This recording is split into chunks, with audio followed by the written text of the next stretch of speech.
প্যারিসে আছি বলে কি মেয়ের ছয়ষষ্ঠী করব না, এই কথাটাই আমার বর বলেছিল।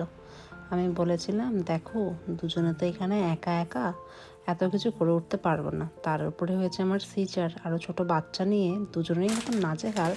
তার মধ্যেও বর বলেছিল, না আমাদের সন্তানের মঙ্গল কামনার জন্য আমাদের এই রিচুয়ালসটা করতেই হবে, তো তোমার কিছু করতে হবে না, আমি সমস্ত কিছু জোগাড় করে নিয়ে আসবো।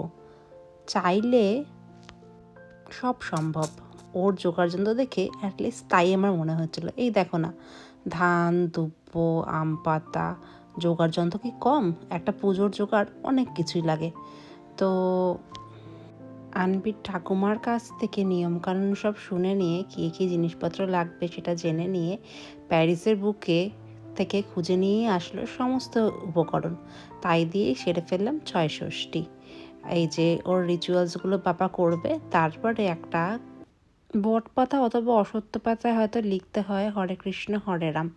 এবার ওই পাতাটা তো পাওয়া যায়নি, তাই জন্য ও কলা পাতার উপরেই লিখবে ঠিক করেছে।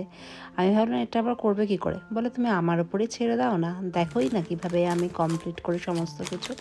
আবার বাচ্চার জন্য কিন্তু একটা নতুন জামা, তারপরে একটা পাত্রের মধ্যে যে ভুজ্যগুলো দিতে হয়, ঠিক আছে, তুলসীর মালা, এই দেখো চক দিয়ে এখনও হরে কৃষ্ণ হরে রাম লিখবে। আর একটা প্রদীপ থাকবে, সেই প্রদীপটা সারা রাত জ্বলবে। আর ওই বেডটার মধ্যে মানে যে বিছানার পাশে যেটা করা হচ্ছে সেই বিছানায় আনভি কিছুক্ষণ শুয়ে থাকবে, ওর কাছে কেউ থাকবে না। তো এরকমভাবেই বলা হয়েছিল, আমরা চেষ্টা করেছিলাম সেই অনুযায়ী রীতিটাকে ফলো করার জন্য। এই যে বলতে বলতে হরে কৃষ্ণ হরে রাম দেখো কি সুন্দর করে লিখে দিয়েছে। আর এই যে তোমার প্রদীপও জ্বালানো হয়ে গেল।